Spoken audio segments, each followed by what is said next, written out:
அப்படி நிறைய மகான்கள் ஒவ்வொருத்தரோட கதையா எடுத்து சொல்லணும், நமக்கு டைமும் சரியில்லை. நாராயணகுருன்னு ஒரு பெரிய ஞானநிஷ்டர் வந்தார். அவ சிஷ்யாவோட வந்தார். மகர்ஷியை ஸ்கந்தாசிரமத்தில் பார்த்தார். மகர்ஷி ஒன்றும் பேசலை, அவரும் ஒன்றும் பேசலை. சாப்பிட்ற டைமான போது மகர்ஷி மலையாளத்தில் இவர்கிட்ட ஊனு கழிக்காம் அப்படின்னா, இவர் பிரசாதம் சாப்பிடலாம் அப்படின்னு இவர் தமிழ்ல சொன்னார். தமிழ் நல்லா தெரியும், சம்ஸ்கிருதம் தெரியும். அப்புறம் மகர்ஷியை பார்த்து அந்த நிலையை பார்த்துட்டு ஒரு 5 ஸ்லோகம் எழுதினார், முனிச்சர்யா பஞ்சகம் அப்படின்னு. அப்புறம் நிர்வൃத்தி பஞ்சகம்னு ஒரு 5 ஸ்லோகம். அந்த நிர்வൃத்தி பஞ்சகத்துல கோநாமதேசா கா ஜாதி பிரவೃத்தி கா கியத்வய இத்தியாதி வாதோபரதி யஸ்ய தஸ்யைவ நிர்வൃத்தி அப்படின்னு 5 ஸ்லோகம் வரும். இத்தியாதி வாதோபரதம் மகாந்தம் பிரசாந்த கம்பீர நிஜஸ்வபாவம் சோணாச்சலே ஸ்ரீ ரமணம் நிரீட்சிய புரோவாச்ச நாராயண சம்யமீந்திரா அப்படின்னு முடியும். அப்படி அந்த மாதிரி ஒரு மௌன நிலை, அந்த சமாதி நிலை ஸ்கந்தாசிரமத்தில் இருந்து மெதுவா கீழே தங்க ஆரம்பிச்ச போதுதான் சுத்தீவர ஒரு ஆசிரமம் ஃபார்ம் ஆச்சு. ஆசிரமம் எல்லாம் நம்ம கட்டுறதில்லை, மகான்கள் இருந்தா சுத்தி வர ஆசிரமம் வரும். ஆசிரமம் கட்டிட்டு அதுக்குள்ள போய் மகானா இருக்க முடியாது. அவ இருக்கிற இடத்துல ஆசிரமம் வரும். அவ எங்கெங்க இருக்காளோ சுத்தி வர ஆசிரமங்கள் ஃபார்ம் ஆகும். ராமாயணத்துல ராமர் தண்டகாரண்யத்துல பிரவேசம் பண்ற போதே வால்மீகி தானே சொல்றார், பிரவிஷ்யது மகாரண்யம் தண்டகாரண்யமாத்மவான் ராமோ ததர்ஷ துர்தர்ஷாம் தாபசாஸ்ரம மண்டலம். தாபசாஸ்ரம மண்டலம், ஒரு ரிஷியோட ஆசிரமம் இல்லை, அவ்வளவு பேர். சில திருட்டு சாமியார்மார் கள்ளசாமிகள்லாம் இருப்பா. மலையில இருக்கிற போது பகவானுக்கு நிறைய கஷ்டமும் கொடுத்திருக்கா. சில பேர் சிஷ்யால தேடிண்டே இருப்பா. ஒருத்தர் மகர்ஷி கிட்ட சொன்னார், அருணாச்சலேஸ்வரர் என்கிட்ட தரிசனம் தந்து உனக்கு உபதேசம் பண்ண சொல்லியிருக்கார் அப்படின்னு வந்துட்டார் ஒருத்தர். பகவான் சொன்னார், அந்த அருணாச்சலேஸ்வரர் என்கிட்ட சொல்லட்டும், நான் வாங்கிக்கிறேன். இன்னொருத்தர் என்ன பண்ணார்னா, இவர் மௌனமா இருக்கிற போது ரொம்ப பாடுபடுத்தினார். அங்க உட்காருவார். வரவாழ்கிட்டெல்லாம் இந்த பையன் என்னோட சிஷ்யர், அதே தட்சணை எல்லாம் வைங்கோ, எல்லாம் வச்சு நமஸ்காரம் பண்ணுங்க. மகர்ஷி எழுந்து போயிட்டார். ஒரு சமயம் ஒரு இப்படி பண்றாருன்னு தெரிஞ்சு எழுந்து போனா முகத்துல துப்பினார். பின்னால சிஷ்யாளுக்கெல்லாம் தெரிஞ்சு அவரை விரட்டி விட்டதுக்கு அப்புறம், உங்களுக்கு துப்பினாராமே பகவான், என்ன பண்ணினீர்? தொடச்சுங்க. எவ்வளோ வாட்டி துப்பின உடம்பு தானே போய்.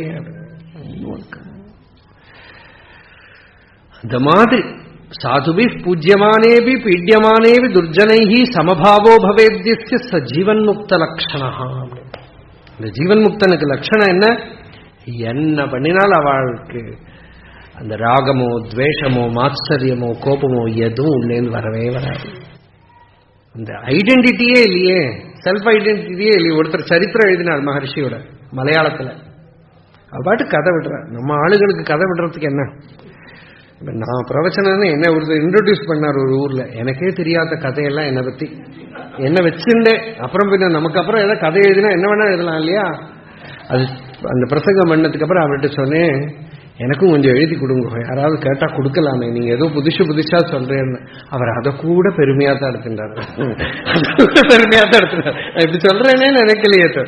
சில பேருக்கு அது ஒர்க்கே ஆகாது. ஒருத்தர் பகவான் மகர்ஷிய பத்தி கதை எழுதினார். அவர் கிரகஸ்தரா இருந்தார், 4 குழந்தைகள் இருந்தது. ஒரு நாளைக்கு திருதுப்புன்னு அருணாச்சலம் நினப்பு வந்தது, அங்கேயிருந்து மறைஞ்சு திருவண்ணாமலையில பிரத்யட்சமாயிட்டான்னு ஒரு கதை. இப்படி கதையை எழுதி அதை கொண்டு போய் மகர்ஷி கிட்டே கொடுத்திருக்கார். அவருக்கு இந்த புக்கு வித்து பணம் பண்ணணுமா, அதுக்காக ப்ரூஃப் பார்க்கறதுக்கு. அதுல ஏதாவது தவறு காண வேண்டாமா? இவர் ஒரே ஸ்பெல்லிங் மிஸ்டேக்கை தவிர வேற தவறே பார்க்கல. கிரகஸ்தன்ங்கிறதுக்கு கிரகஸ்தன் மிருதுவா போட்டிருந்தார், முதல் தா போட்டிருந்தெல்லாம் கரெக்ட் பண்ணி எல்லாம் கொடுத்து எல்லாம் சரி பண்ணி பிரிண்ட் பண்ணிக்கணும் கொடுத்துட்டு. 2 தடவை பிரிண்டர் கிட்ட போய் பிரிண்டர் பார்த்து குஞ்சுசுவாமி கிட்ட வந்தது, என்ன சுவாமி பொய்யா எழுதியிருக்காரு அப்படின்னா, பகவான்கிட்ட போய், பகவானே இப்படி பொய்ய எழுதியிருக்காரு உங்களுக்கு காட்டினாரா? காட்டினாரே. இல்ல பொய்யா எழுதியிருக்காரு உங்களை பத்தி, மீதி எல்லாம் மெய்யோ. அவ்வளவுதான். அந்த ஜெகன் மித்தியானா சும்மா வாயால சொன்ன போறாது இல்லையா? லைஃப்ல வரபோதும் தன்னை பத்தி ஒரு ஐடென்டிட்டியும் இல்லை. மீதியால் அவனுக்கு என்ன தெரியுமோ அவனை எழுதினான், உனக்கு என்ன தெரியுமோ நீ எழுத, உனக்கு என்ன தெரியுமோ நீ எழுத. எதுலையுமே தனக்கு அந்த இதுங்கிற அந்த பாவம் இல்லை. ஒரு பெரிய வடவருஷத்தை தரிசனம் வந்தது பகவானுக்கு அருணாச்சலத்துல. தட்சிணாமூர்த்தி ஸ்வரூபமா சித்த ரூபமா பகவான் இருக்கார். எப்பவுமே பிரசித்தி மல ரூபத்துல சிவன் இருக்கார், சித்த ரூபத்தில் இருக்கார், யோகிகள் ரூபத்தில் இருப்பார். இதெல்லாம் அருணாச்சலத்துல நித்திய சாநித்தியம். பிரசித்தமா ஸ்கந்த புராணம் சொல்றது, சித்த ரூபனா பகவான் இருக்கார், மலை ரூபமா இருக்கார், யோகிகள் ரூபத்தில் அங்க இருந்துட்டே இருப்பார், மகாபுருஷர்கள் ரூபத்தில் அந்த க்ஷேத்திரத்தில் இருந்துட்டே இருப்பார்.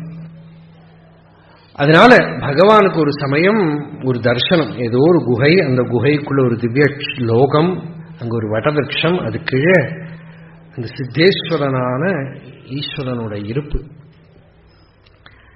ஒரு நாள் மலையில நடந்துட்டு போறபோது ஒரு பெரிய வடவிருஷத்தை தூரக்க பார்த்துட்டார்.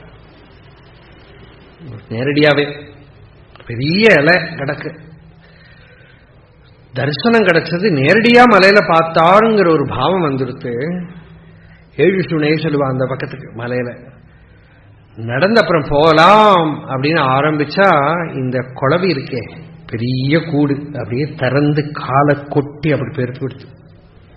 அப்ப நிச்சயம் பண்ணார் போகப்படாது. பின்னால் நிறைய பக்தாள் அந்த பக்கம் அதையெல்லாம் தேடின்னு போய் படாத பாடுபட்டு இருக்காங்க. இந்த யோக தரிசனத்துல இதெல்லாமே அந்த க்ஷேத்திரத்தோட மகிமை. அந்த க்ஷேத்திரத்துல ஈஸ்வரன் சித்த ரூபத்தில் இருக்கார். பெரிய வடவிருஷத்துக்கு கீழே சித்திரம் வடதரோல் மூலே விருத்தா சிஷ்யா குருர் யுவா குரோஸ்து மௌனம் வியாக்கியானம் சிஷ்யாஸ்து சின்ன சம்சயாங்கிறாங்க. அந்த வடவிருஷத்துல அந்த தட்சிணாமூர்த்தியே தான் திருவுருவம் எடுத்து ரமண பரமஹம்சரா நம்ம முன்னாடி இருந்தார்.